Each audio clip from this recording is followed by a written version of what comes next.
عمران خان کو اس ملک سے اتنی محبت تھی کہ یہ اپنی کرکٹ 11 چھوڑ کر یہ کیری پیکر سرکس میں چلے گئے تھے. یہ جنرل باجوہ آپ کی انگلی پکڑ کے کیا امریکہ آپ کو لے جا رہا تھا؟ کیوں آپ کے دورے میں تھا؟ آپ کے دورے میں آپ کا وزیر دفاع نہیں تھا، آپ کا HSN کالج کا بچپن کا دوست.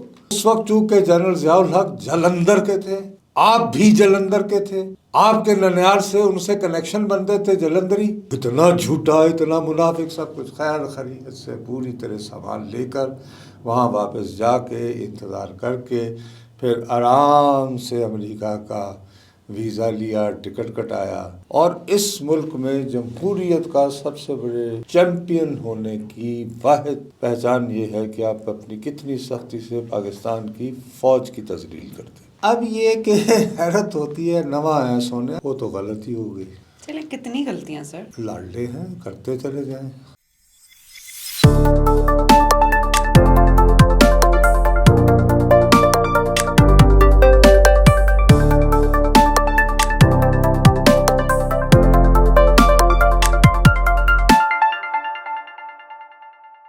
السلام علیکم خواتین و حضرات، وی نیوز کے ساتھ میں ہوں دعا ابصار. ناظرین، پچھلے دنوں ہم دیکھ رہے ہیں کافی دنوں سے خبریں آ رہی ہیں کہ آرمی چیف UK وزٹ پہ گئے ہوئے ہیں. اس بارے میں سوشل میڈیا پر، ٹریڈیشنل میڈیا پر کافی بات ہو رہی ہے، PTI کرٹیسائز بھی کر رہی ہے. لیکن کیا یہ واقعی اتنا بڑا مسئلہ ہے کہ اس پر اتنی زیادہ بات ہو اور اتنا اس کو پوائنٹ آف فوکس بنایا جائے، یا کیا PTI کے کوئی اور مقاصد تھے جب آرمی چیف UK پہنچے؟ اس بارے میں نصرت صاحب سے بات کرتے ہیں اور دیکھتے ہیں کہ وہاں کی جو PTI لابی ہے، قیادت ہے، وہ کیا چاہ رہی تھی آرمی چیف کے آنے کے بعد. السلام علیکم نصرت صاحب. تھوڑا سا میرے آواز کا ایشو ہے آج. نصرت صاحب، آرمی چیف چلے گئے UK، یہ ایک پوائنٹ آف فوکس بن گیا. ہمیشہ کی طرح آرمی چیف کا کوئی بھی کام ہوتا ہے پوائنٹ آف فوکس بن جاتا ہے. خاص طور پہ PTI اب پھر سے سوشل میڈیا پر بھی اس بارے میں کافی کرٹیسائز کر رہی ہے. اس چیز کو اتنا بڑا پوائنٹ بنانا چاہیے؟ کیا ان کے پوائنٹس ہیں یعنی کرٹیسزم کے؟ سر یہ جیسے اب PTI وہاں پہ جو لابی ہے، ہم نے اکثر دیکھا ہے کہ جب بھی کوئی وہاں جاتا ہے UK میں، وہ PTI کا ایک اپنا ہی طریقہ ہوتا ہے ان کا استقبال کرنے کا. اس دفعہ جب وہ گئے تو انہیں آئیڈیا ہی نہیں تھا کہ آرمی چیف ہوں گے. کیوں لفظ کہہ رہی ہیں؟ پروٹیسٹ کرنے کا کہیں نا. پروٹیسٹ کہہ لیں سر. نہیں بیوی، جو بات ادھر ادھر الفاظ میں گھومنے کی کیا ضرورت ہے؟ میں نے تھوڑا اچھا کوئی پاکستانی جو ہے حکومت سے وابستہ ہو یا ادروائز کسی نہ کسی طرح وہ کنیکٹڈ ہو موجودہ حکومتی بندوبست سے، تو اس کا ٹھٹھا اڑانے کا، اس کا تصحیح کرنے کا، جی ہم برطانیہ میں بیٹھے ہوئے ہیں، آزاد ملک ہیں، we can say whatever and get away with it, تو اپنا غصہ نکال کے ذلیل و رسوا کریں. تو وہ اس کے علاوہ تو کوئی اس کا کوئی سیاسی مقصد تو نہیں نظر آتا نا. لیکن یہ PTI کو ابھی بھی اس چیز کو اتنا ہائی لائٹ کرنا چاہیے. چلے گئے آرمی چیف تو چلے گئے، واٹس دی بگ ڈیل؟ بات یہ ہے کہ دیکھیے، یعنی کہ پرابلم یہ ہے کہ PTI کا ابھی جو یہ ڈرامہ ہے، یہ ہائٹ ہے منافقت کی، کہ اس وقت اس ملک میں جمہوریت کے سب سے بڑے چیمپئن یہ ہیں، اور اس ملک میں جمہوریت کا سب سے بڑے چیمپئن ہونے کی واحد پہچان یہ ہے کہ آپ اپنی کتنی سختی سے پاکستان کی فوج کی تذلیل کرتے ہیں. یہ آپ کا ایک سائن آف اسٹرینتھ ہے. یہ آپ کا نہیں سائن آف اسٹرینتھ نہیں ہے، یہ آپ کا ٹیسٹ.